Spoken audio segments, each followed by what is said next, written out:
For years, people have been legally allowed to tell the news while smoking cigarettes. And this is Channel 13, WNDT. And while getting drunk. You know what? That's not good. But now, get the vaporizer, baby, because now it's our turn.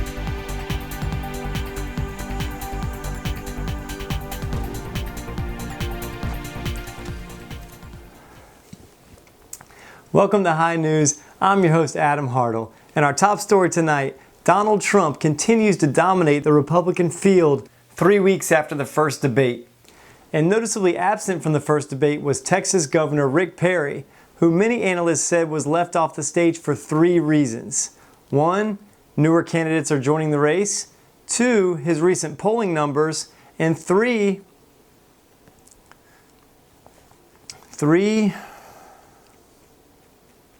it's 3 agencies of government when I get there that are gone. Commerce, education, and the, what's the third one there? Let's see. But you can't name the third one? Hang on a minute. And let's see. I can't. Oops. I'm high. Oops. Donald Trump is chasing history, folks. He's attempting to succeed America's first black president by becoming the nation's first orange president. I will be the greatest jobs president that God ever created. I told you, I went to the Wharton School of Finance. I'm like a really smart person. I'm really rich. You know, for God's gift to the earth, it's funny how Trump looks exactly like a cheese puff dingleberry hanging from a dog's ass. I mean, the resemblance is uncanny. And who knows, this may have been exactly how Trump came into the world. After all, nobody has seen his long-form birth certificate. Trump's next stop on his campaign trail was to the Iowa State Fair this week, where he arrived in classic Trump fashion. We also saw Donald Trump attend the event. He flew in by helicopter and proceeded to hold a news conference with reporters.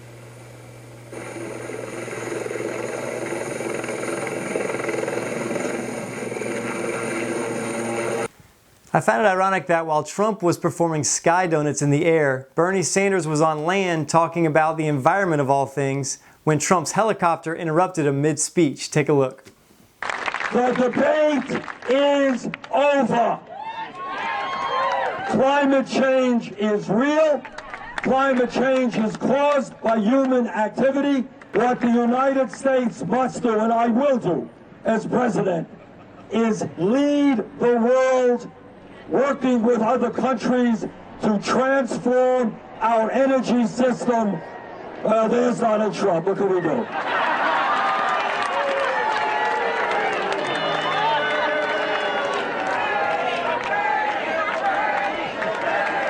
You know, I apologize. We left the helicopter at home. It's in the garage. Forgot to bring it. So once Trump touched down, he promised a ride in his helicopter to all of the strategically placed children in attendance. It's going to be very exciting for the kids, and I know the kids are going to go up. We have quite a few children going to take rides today. So where are the children? Get them over here. And I'm so honored when I saw the recent polls with Iowa leading by a lot.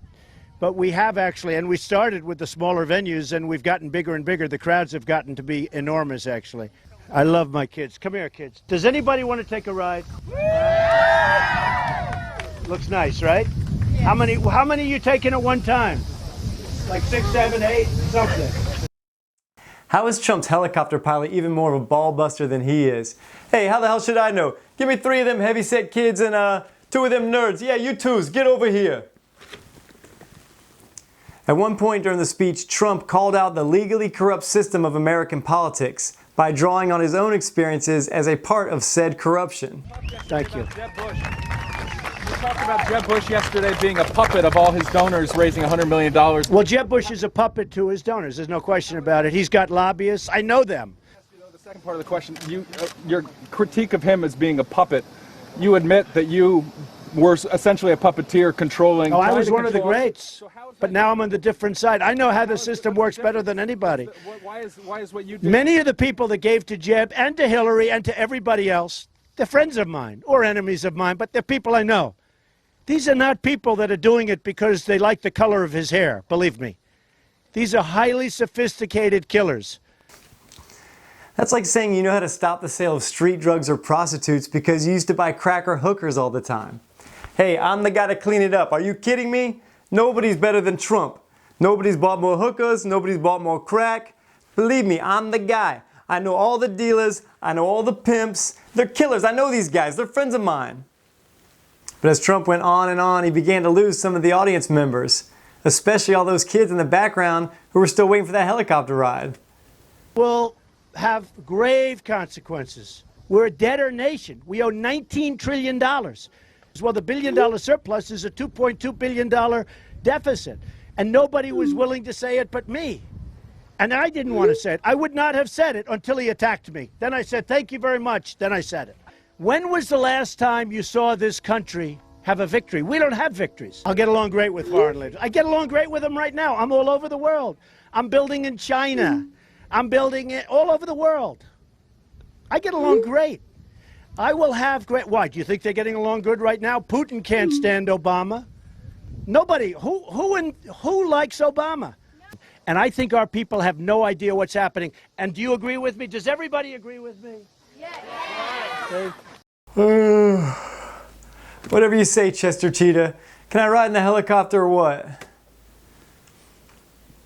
We here at High News have obtained exclusive footage, folks, from inside the cockpit during one of those children's rides. Take a look. We have a visitor. Hello. Hi. This is Captain Oliver, Mr. Murdoch, and Mr. Basta. This is Joey Hammond. Oh, hi, Joey. Joey, have you ever been in a Turkish prison? Joey, do you like movies about gladiators? I'm sorry, that was the wrong footage. The guys in the control room are really high too. Here's the actual footage. Yes. Mr. Trump. Yes. Are you Batman? I am Batman. So soon after his Iowa trip, Donald Trump released his immigration plan where children of illegal immigrants born here in America will be sent back to Mexico, a country they know absolutely nothing about. We're calling it Trump's Terminator Plan. Take a look. Hasta la vista, baby. And you know, this is the really crazy part in this whole thing. A formerly corrupt guy is actually a better choice than the currently corrupt people that are running for president. But if you listen carefully to the Trump fine print that he slips in right at the end of his rants, you can see that America's unpolitician is actually a really good politician. I had yesterday a lobbyist call me up. It's a friend of mine. Good guy. Smart as hell. He's for his client. I don't blame him. He said, Donald, I want to put $5 million into your campaign. I said, I don't need it. I don't want it. He said, no, I want to put $5 million in. I said, I don't want it. Because when you come back to me in 2 years and you want help for a company that you're representing or a country that you're representing, I'm going to do the right thing for the people of the United States, and I don't want to have to insult you. So honestly, I appreciate it. I don't want your $5 million. I'm turning down so much money. But if he put it up, I'd feel obligated because I'm a loyal person. So I don't need anybody's money. Actually, people are setting up PACs all over the place. I don't care. If they want to give it to me, I'll take it, okay? Trump's the real-life version of those diet pill commercials that you see, which sound great until they slip in that disclaimer real fast at the end. Do you want to lose 10 pounds a month and make your body and America great again? Then why not try the new Trump pill that everyone's talking about? Warning, may cause dizziness, nausea, heart attack, rectal bleeding, and possibly World War III. We'll be right back. Okay, we're back. So a few months ago, the world was talking about this man who flew his gyrocopter onto the White House lawn. Well, now let's get to the breaking news from the west lawn of the Capitol, where a single-pilot gyrocopter landed about 3.5 hours ago. I'm sure you've heard about that by now. That wild scene over Washington. Florida postal worker somehow lands that gyrocopter right there on the Capitol lawn. The gyroplane flying right through the no-fly zone around the Capitol, penetrating the missile systems, the radar, and the anti-aircraft weapons, landing right on the west lawn of the Capitol. And when you first hear stuff like this, you think the guy might be crazy. But the more I follow the story, the more I realize this guy's actually making some pretty good points. The 7 on Your Side I-Team also did some digging to find out more about his background and motivation. It turns out Hughes is the vice president of a nonprofit reform group called the Civilist Papers. What's his beef? Well, he says he wants to bring 535 letters to 535 representatives on Capitol Hill. He says he had letters to deliver, speaking about campaign finance reform and the corrupting influence of money in Washington. He had made no secret of his plans to protest by carrying out a dramatic, bold act of civil disobedience. What he wanted to do was very brave. He knew the risks. He knew he could die. He knew he could be arrested, and he also knew that he could go to jail. He was trying to arrest the 24-hour news cycle and turn the attention of everyday Americans to what he thinks is the biggest issue in politics today, and that's campaign finance reform, something that makes your eyes glaze over. And all eyes were certainly watching today. So, who is this guy leading a one-man crusade in Washington today? Okay, so our guest tonight is the gyrocopter man himself, Mr. Doug Hughes. Doug, how you doing, man? Hey, Adam. Thanks for letting me on. It's great to have you, man. Tell us about that experience. What was it like flying over Washington, D.C.? Cold. Most of the trip across Maryland, that was what I was doing, was wishing I'd brought along a heavier sweater under my coat. But I was flying too slow, too low, and the computers just dropped me off the screen, and nobody ever picked up on my flight. That's probably a good thing, because the government has a tendency of shooting first and asking questions later. You could have gotten shot. You realize that? I mean, did that ever cross your mind? Well, there was one congressman who said that if he'd had his finger on the trigger, he would have shot me down. Wow. That's crazy. Mixed reaction. On the other hand, I've had other Congress people who spoke up on the floor.